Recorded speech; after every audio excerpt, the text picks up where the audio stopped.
Forgiveness is emphasized in all the religious traditions of the world. Without forgiveness, you can never move ahead in spirituality.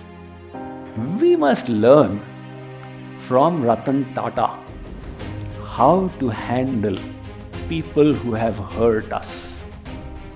Ratan Tata took over as the chairman of Tata Motors in India in 1991.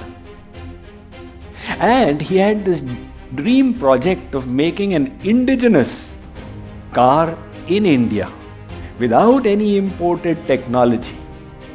And in 1998, the Indica was launched. The Indica was India's first indigenous car.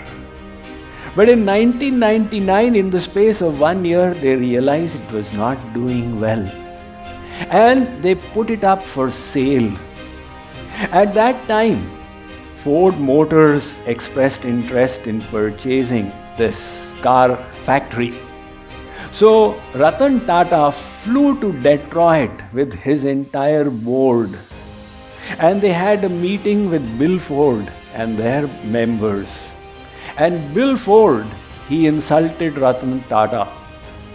He said, "You don't know anything about the car business. Why did you get into it?" Ratan Tata was quiet. That evening, he was in deep thought. He didn't go back to the meeting next day. He took his board members and flew to India. And there he focused on the motor line. And he made it a world-class business until they were producing some of the most famous and best-selling brands in the world. And in 2008, the wheel turned around. Ford Motors was close to bankruptcy. And two of their lines were doing very badly, Jaguar and Land Rover. So Tata Motors offered to purchase these cars. And Bill Ford arrived in Bombay for a discussion. And he said to Ratan Tata, "You're doing us a favor by purchasing these cars." Ratan Tata was quiet. He could have hurt the other, but he understood the simple principle. If there is a line drawn and you want to make it small, you don't have to rub it off. You draw a bigger line by the side of it.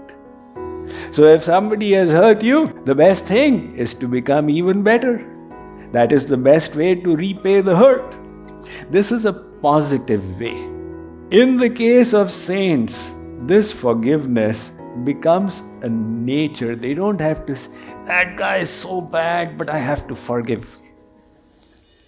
One lady heard sermons on forgiving and she was unable to forgive until she was about to die. Now she had grown old and she was having some fatal problems.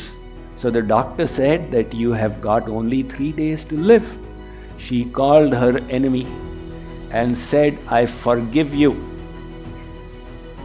only on the condition that I'm going to die, because if I'm going to live, then I'll not forgive you."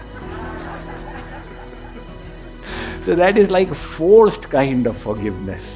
Now in the case of saints, that forgiveness becomes the nature. Look at Draupadi.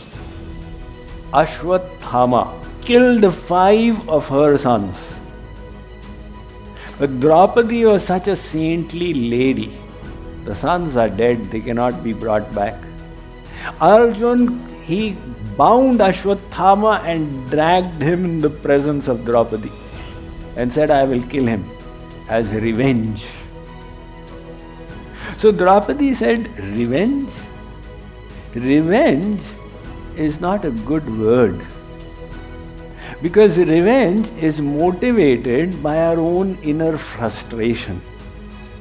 Draupadi said, "Think about his mother. I understand what it means to a mother when the child dies, because my 5 children have died. I don't want his mother to suffer like that. Release him." So, forgiveness only releases us from wounds that would continue to fester if we don't forgive. So if somebody has hurt us, it is said, you don't have to forget.